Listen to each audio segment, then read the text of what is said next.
Hey, welcome aboard. It is a Friday, and we start today with a jaw-dropper. It's a Fox News exclusive.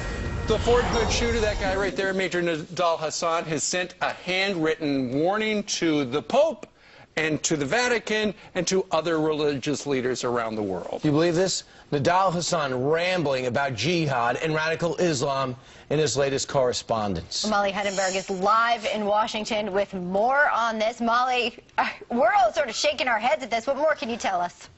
Good morning, Elizabeth, Brian, and Steve. His lawyer says this letter shows how much of convicted Fort Hood shooter Nidal Hasan's, quote, life, actions, and mental thought are driven by religious zeal. Hasan asked his lawyer to mail a 6-page handwritten letter to Pope Francis, and in one section of the letter titled Jihad, Hasan tells the pontiff, quote, the willingness to fight for Almighty Allah can be a test in and of itself. Believing fighters, mujahideen, have a greater rank in the eyes of Allah than believers who don't fight, and are encouraged to inspire the believers. Hasan, a former Army psychiatrist who went on a shooting rampage at Fort Hood in 2009 and who was convicted of killing 13 people and wounding 31 more, also writes in the letter to the head of the Catholic Church, quote, those who attribute divinity to Christ and reject the Quran are liars, cursed, disbelievers, and the worst of creatures. Please take heed. Hasan describes himself in the letter, as he has previously, as an SOA, or Soldier of Allah. The Obama administration has called the Fort Hood massacre an example of workplace violence rather than Islamic terrorism. Back to you all in the news. Molly Hedenberg, live in D.C. Thanks for that. All right, we've called in Arthur Aidala. Arthur, I'm holding in my hands his letter that he wrote to the Pope and other religious leaders. He has very tidy handwriting. That's basically the only good thing I'm going to say about this. Is he does have nice handwriting. But you know what? Isn't this terrorism? Isn't this written terrorism? I'm racking my brain. I don't believe there is any ethical obligation on behalf of a lawyer to disseminate, information like this.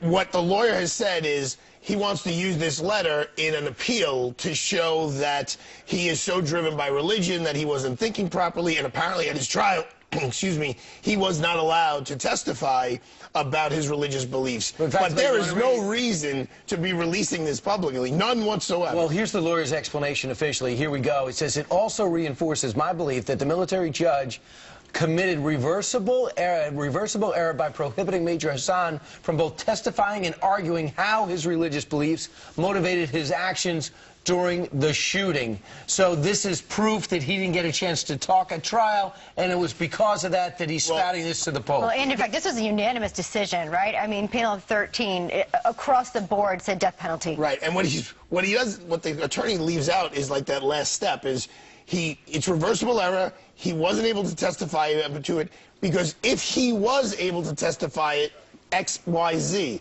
That's not there. Usually you would say it would create a defense of extreme emotional disturbance, which would mitigate it from a death penalty case to a non-death penalty. He never even says that. But I don't understand, Elizabeth, why this lawyer did this in such a public way. It doesn't make any sense to me. It seems like, I don't know.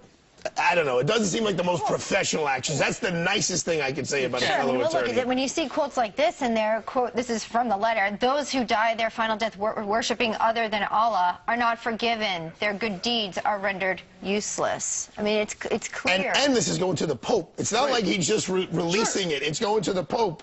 All I can tell you is this, Brian. If I got a letter like this from my attorney regarding this or anything else, a local client. I apologize, from my client as an attorney, and they were like, I want you to disseminate this. I have no obligation to disseminate. I'm going to say, no, I'm not you to disseminate. This is what bothers me, is that he's still able to write and play a role. I mean, the fact that he's able to do this and offer threats. Yeah, we should have broke his fingers. This envelope. Is this why is he allowed to communicate? No. Because, Brian, hold on a sec.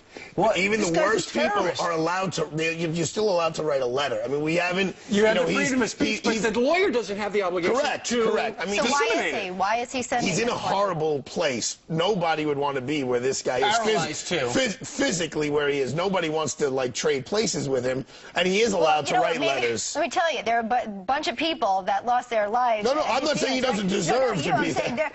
There are many that died at his hand who would love to at least have the ability to write a letter. His lawyer passing this on, and I think you hit it right on the head, Arthur, by saying he's under no obligation to pass this on. Why is he? I don't know. It does not make sense to me, Elizabeth. I mean, you know, if you want me to tell you, I think he's being used by this guy, or maybe he wants 5 minutes of fame. Look, he's the lead story on Fox and Friends. Now he's famous. But here's what makes it worse: is that he's got a doctrine. He's an Islamic extremist. That's a go sign to other people. This guy's becoming a celebrity amongst the people that hate us most. I agree. That's why I said I would never do this, and I don't understand what the motivation is. If it's a reversible error, blah, blah, blah, blah, put it in your paperwork and submit it to court. You know what it does? It pretty much solidifies, even though the Department of Justice decided, you know what, it's not terrorism, we're going to try him on workplace violence.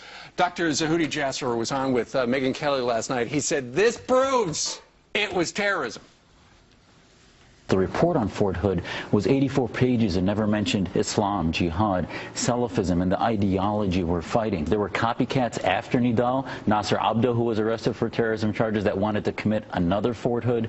How many recurrences, hundreds that we've seen, of this virus of jihadism that keeps replicating? And because of the fear, because of the cowardice of our administration, American Muslim groups that are lobbyists for the OIC that want to put an apologetic cover over the Cold War of the 21st century, which is political Islam and its antagonism and its fight against the West, against liberty. All right, we'll give you the last word, Arthur.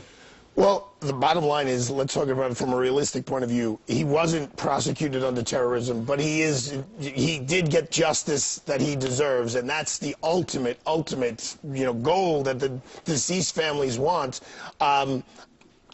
Shame on you, attorney, for doing this, in my opinion. You know, you represent all attorneys, and I feel that way any time I step into a courtroom or act. You should know better than that, than to be this guy's tool. He wants to be famous. He's this guy's pawn. Well, he's famous, but he still is on death row at Fort Leavenworth. All right. With fingers, though, he can write. Sorry, Brian. Well, I think many people didn't realize that he had the option to not send it, and you just opened that up for them. Thank you for that in your words. Thank you. Have a good morning. You shouldn't be able to write. Yeah.